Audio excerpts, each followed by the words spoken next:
Item 12 is file 190407, communication from the Milwaukee Police Department relating to the development of metrics for measuring the effectiveness of the department's training programs related to interactions with the public. That's a mouthful. Good morning, Inspector. Good morning. Please go ahead. Mr. Chair, committee members. This communication file is a result of an issue raised by Alderwoman Coggs during the budget processes last year.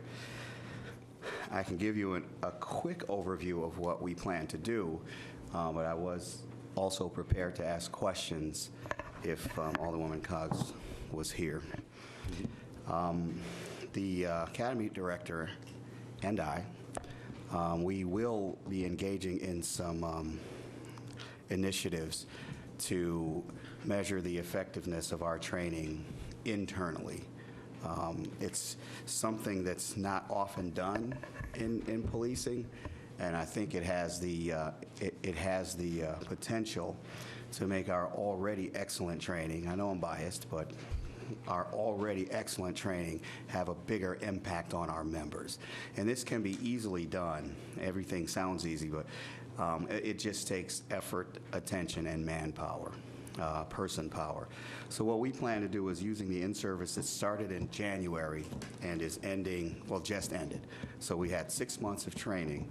What we plan to do is survey our members 6 months to a year out, using some tools that have already been developed for this purpose.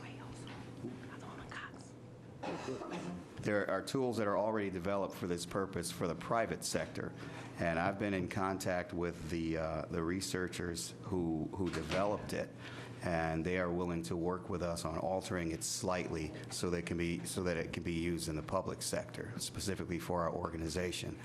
And what it does is it measures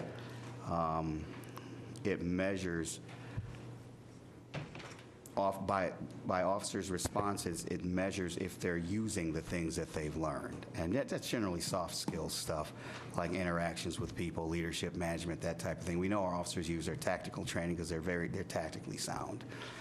And where we find that training has transferred to the workplace or not transferred to the workplace, then we can follow up with interviews, see what's going on with the people at the work location, and we can possibly enhance certain aspects of the training or change some things in the workplace so that it will allow people to use the things that they've learned a little better. I mean, it sounds a little esoteric, but at a practical level, it's us looking at what we do, which we do very well, again, and refining it to do it even better. Very good. And that's all I have, unless there's any questions. Yeah. Well, I know, is Alderwoman Coggs in the building and on her way up? Okay, so Alderwoman Coggs is in the building and she is on her way up. Okay. So any questions or comments by members of the committee? Well, I suspect we will then hold this matter. I would just ask you to take a seat, yes, sir, and we'll get back to you, but we do have a lengthy agenda, and we'd like to move on. So with that, Alderman Borkowski would move to hold this matter to the call of the chair, and hearing no objections, so ordered. With that, we'll go back to item 12. I'll read it into the record again. Item 12 is file 190407, communication from the Milwaukee Police Department relating to the development of metrics for measuring the effectiveness of the department's training programs related to interactions with the public. And I'm going to ask Inspector Gordon to just again briefly summarize your comments a few minutes ago, and then we'll turn it over to Alderwoman Coggs. Okay. The first stage of what we're planning to do regarding this initiative is now that our in-service training has concluded. It was a little over 6 months long. It began in January. It ended in June. And it's really good for this type of assessment because the 16-hour session was focused heavily on interactions with citizens. We focused on Terry stops, we focused on traffic stops, we focused on fair and impartial policing, we focused on professional communication, so a lot of things that we would call soft skills rather than the hard skill training, which is the tactical, how to do this in this situation, and here's how you use this piece of equipment. That kind of training transfers to the workplace very well across a wide variety of professions. But this soft skills transfer is a little more difficult to catch or to quantify. So what we are planning to do is use some tools that were already designed for this purpose, and I've reached out to the researchers who developed this tool. They developed it quite a while ago, but it's always being tested, retested, and validated.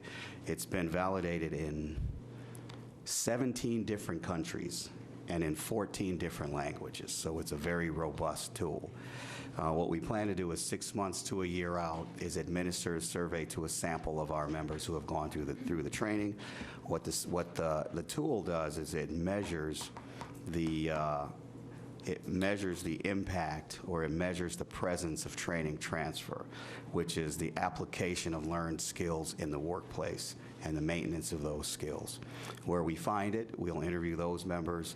Where we find it lacking, we'll also interview those members, and we'll look at maybe the trainee characteristics and what's called the transfer climate. That's the work environment, the things that will either facilitate or inhibit the transfer of the training that they get at the police academy. And what we learn from this process will allow us to enhance some of the training or the delivery methods, or maybe look at some procedural or structural things at the work locations that will give people the opportunity to use the skills that they've learned. I think I mentioned before, this is something that's not done in policing. I know a lot about this topic, a lot, probably more than most people, because I actually have studied it for many years. This would be something that would be unique in policing. Very good.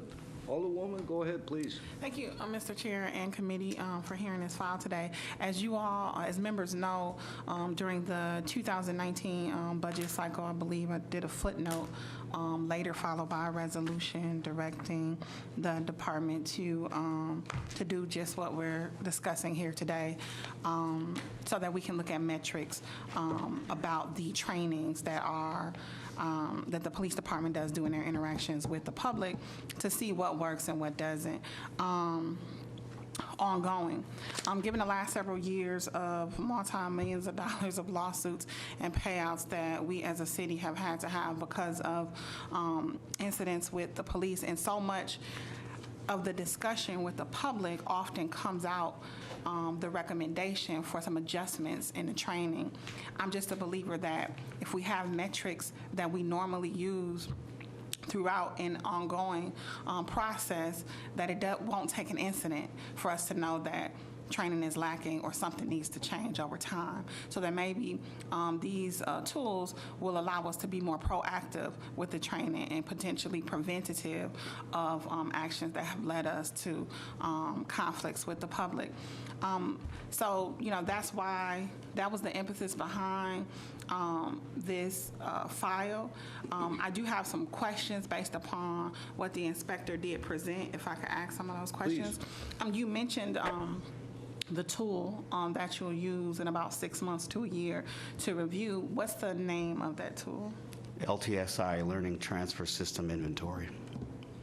And you said most police departments don't use it. What industry is that tool generally used for? That's hard to answer. It's been around for 25 plus years. So it's hard for me to answer because it's been used so many different times. It's well known in training literature. So you mentioned the intended use of it in 6 months to a year. Is the intention to ongoing, periodically utilize the tool? Yes. And it's not that we will start doing it in 6 months to a year. What we'd like to do is survey training participants 6 months to a year after they've received the training. So we could start today with people who were trained in January, but we're not prepared to do that because the further you go into training, the better it gets. So we're going to do it.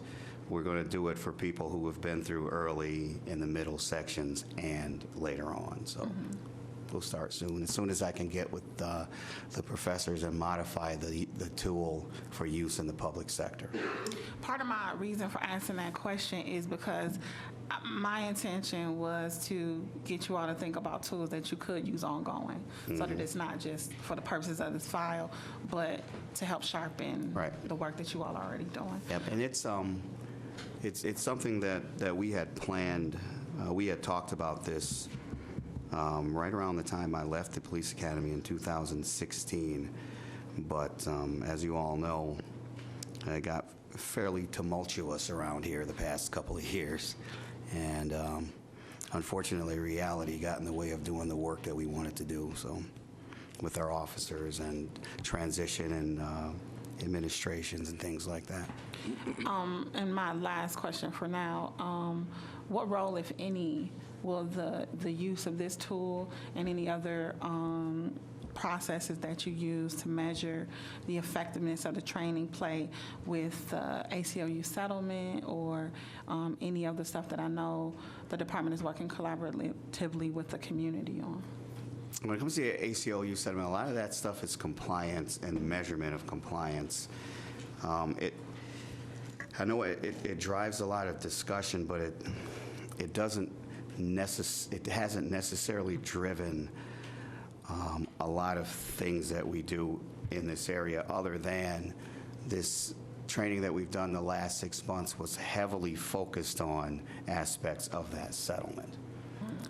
Because we trained in traffic stops, we trained in Terry stops, professional communication, fair and impartial policing. We trained in a lot of interactional skills, so it's actually perfect for this. Thank you. Very good. Thank you, Alderwoman, and I applaud your efforts and the department's progress on this very important issue. Questions, comments by committee members? If not, Alderman Borkowski would move to receive and place on file, and hearing no objections, so ordered. Thank you all again. All right. Mr. Chair, I do want to be transparent. After the 6 months or a year, I probably will do another file just to see what the results were of what Absolutely. they found. Yeah, and we'd be more than happy to hear it then as well. Thank you.